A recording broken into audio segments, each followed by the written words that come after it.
જય શીતળામાં. શીતળા સાતમમાં ઠંડુ વાસી ખાવાનું શા માટે? સામાન્ય રીતે આપણે ઠંડુ વાસી કે અગાઉનું રાંધેલું ન ખાવું જોઈએ એવી સમજણ ધરાવીએ છીએ.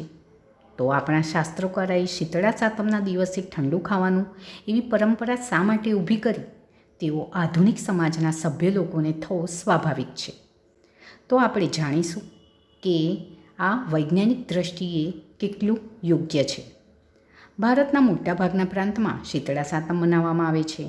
તેમાં પણ રાજસ્થાન, ગુજરાત અને મધ્યપ્રદેશમાં તેનું મહત્ત્વ વધારે છે. રાજસ્થાનમાં ફાગણ વદ સાતમ, ગુજરાતમાં શ્રાવણ વદ સાતમ અને સૌરાષ્ટ્રમાં શ્રાવણ સુદ સાતમ તરીકે ઉજવવામાં આવે છે. આ દિવસે શીતળા માતાની પૂજા કર્યા પછી ઠંડુ આગળના દિવસે રાંધેલું ખાવામાં આવે છે અથવા ઉપવાસ કરવામાં આવે છે. શ્રાવણ માસનો સમય પણ વર્ષાકાળ અને શરદ ઋતુનો સંધિકાળ છે.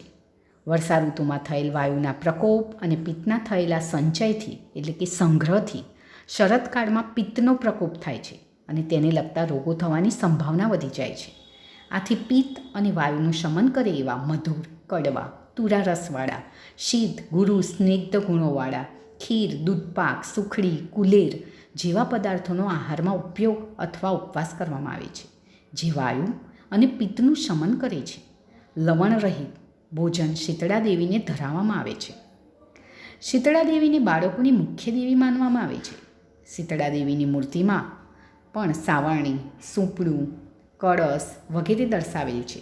શીતળા માતાનું સ્થાનક પણ લીમડા, ખીજડા કે બોરડીના ઝાડ નીચે ગામ કે રહેણાંકથી દૂર એવા વગડામાં બનાવેલ છે, જે દર્શાવેલ છે કે ઋતુ સંધિકાળમાં બાળકોને સંક્રામક રોગથી સાચવવા જોઈએ. આ કાળમાં સંક્રામક રોગ થવાની સંભાવના વધી જાય છે.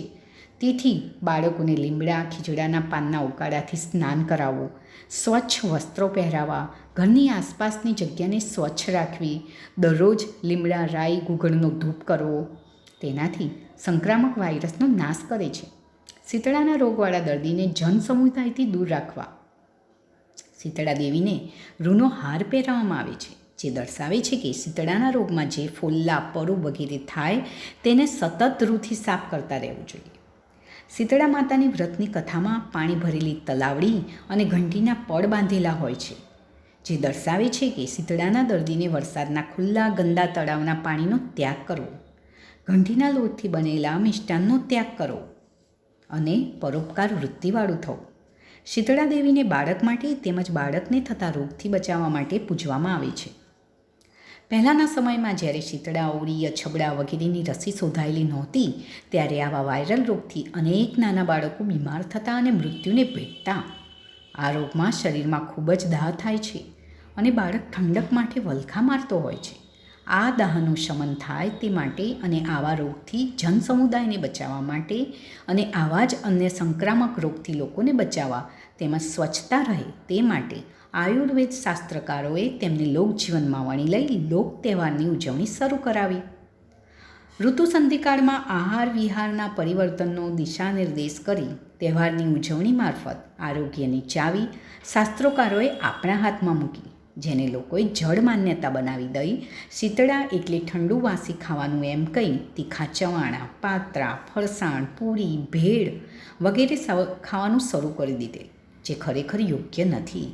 શ્રાવણ માસમાં લઘુ, સ્નિગ્ધ અને પિત્ત વિરોધી હોય તેવા ખોરાકનો પ્રચાર કરવો જોઈએ, એટલે કે તેવા ખોરાક આપણે લેવા જોઈએ અને શીતળા માતાની પૂજા કરી શીતળા સાતમને ઉજવવી જોઈએ.